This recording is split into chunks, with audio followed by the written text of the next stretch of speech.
I was born to preach the gospel. I was born to preach the gospel.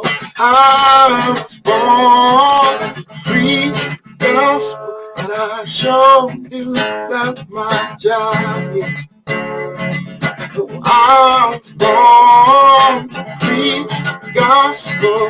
I was born to preach the gospel.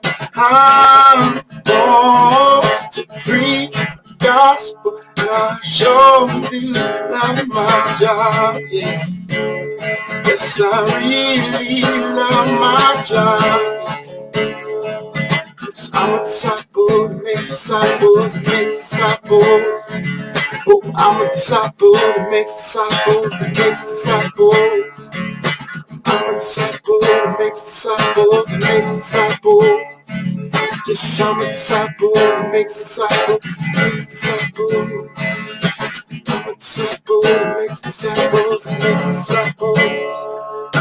I'm a disciple that makes disciples, that makes disciples. Get firmly rooted. So let's get firmly rooted. Let's get firmly rooted. So let's get firmly rooted. Oh, I'm a disciple that makes disciples, that makes disciples. I'm a disciple that makes disciples, that makes disciples. I'm a disciple that makes disciples, that makes disciples. Let's get firmly rooted. Firmly rooted. Let's get firmly rooted.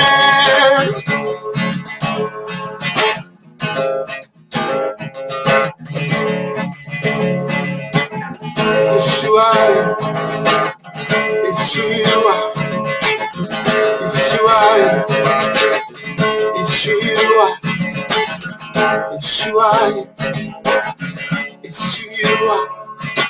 I'm a disciple that makes disciples, that makes disciples.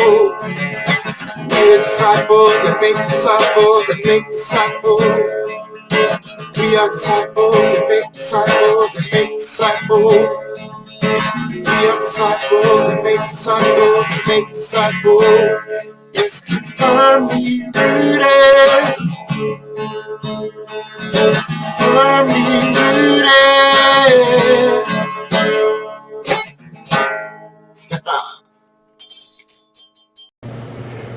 Rooted men, good morning and happy Wednesday morning, trash day, and remember to get it out again, so there's another check box there. It is a sunny day, but cool, cold. Lainey's in the house. She has a late start today, so come on by the coffee shop. She'll make you a coffee, latte. Kimberly's in the house. I got no guys in the house with me, but this is a Rooted Men's devotion. So, we've been looking at 2 Timothy chapter 1, and there's not a whole lot of, by the way, Bert Reggiani, good morning. Ken Gooch, good morning. Brian Vlaming, good morning, good morning, good morning. There's not a whole lot of deep theology in the verses that I'm going to read to you. But it hints to some of the suffering that Paul experienced that we probably don't talk much about, is the human isolation that he experienced. People that he thought were family to him was no longer family to him when he became a Christian. Jewish people who he was trying to convince that Jesus was the fulfillment of the Old Testament prophecies and he's the Messiah, and they rejected him. And even sometimes Christians walked away from him, especially when he began to face suffering.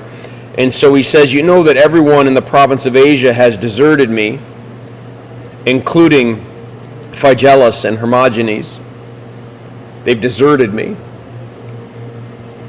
May the Lord show mercy to the household of Onesiphorus. And that name will come up again in a later letter. because he often refreshed me and was not ashamed of my chains. On the contrary, when he was in Rome, he searched hard for me until he found me. May the Lord grant that he will find mercy from the Lord on that day. You know very well how many ways he helped me in Ephesus. We, as anybody in the body of Christ, men or women, we need one another. There has to be a fellowship that we share, or else the enemy will isolate us and we will end up being alone, and that's deafening. It's harmful to the spirit, it's harmful to the heart, and he is reflecting. He's reflecting on life and ministry, talking to Timothy as he is under persecution, in jail.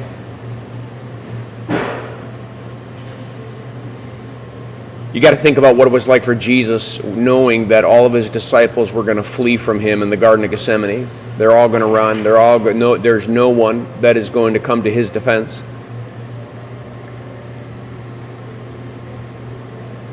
Paul is thanking God for this man named Onesiphorus. He sought me out. When I was in chains and everyone left, he came. Watch out and watch for those individuals that God brings into your life just at the right time. God is a faithful Father. He hasn't abandoned you or me when we're in our tough time or we feel isolated. If we open our eyes, we're going to find that he has sent someone to us to refresh us. Maybe not to get us out of the struggle, maybe not to get us out of the mess, but to help us get through the mess. And Onesiphorus must have been one of those individuals who sought him out while he was in jail, sought him out when he was in Rome, met his needs, and even met his needs when he was in Ephesus. So I guess the word I just want to share with you is, I guess, two. One is we need one another. We have a unique shared faith in a good Father who has redeemed and saved us and set us free. And there's not a world out there that wants to remind us of that or encourage us in that, so we need each other to do that. And secondly, you can't depend on human support, because some will abandon and some will be there. But I think Paul would be telling Timothy, watch out for those ones that seem to come out of nowhere.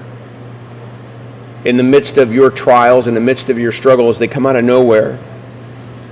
And they're like a fresh glass of water. They're a fresh wind of God's grace as they minister.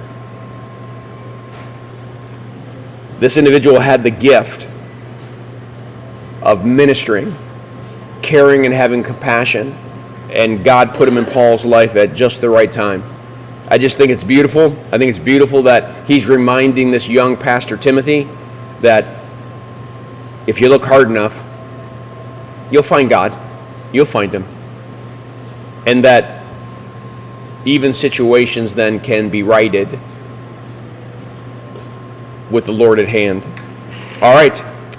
That's what I have for you. Let's see who all. Pastor Grigsby jumped on board. Good morning. Bobby Roop, good morning. All right, gentlemen, blessings on your day. Make it a firmly rooted day, and may someone see Jesus in us today. Peace.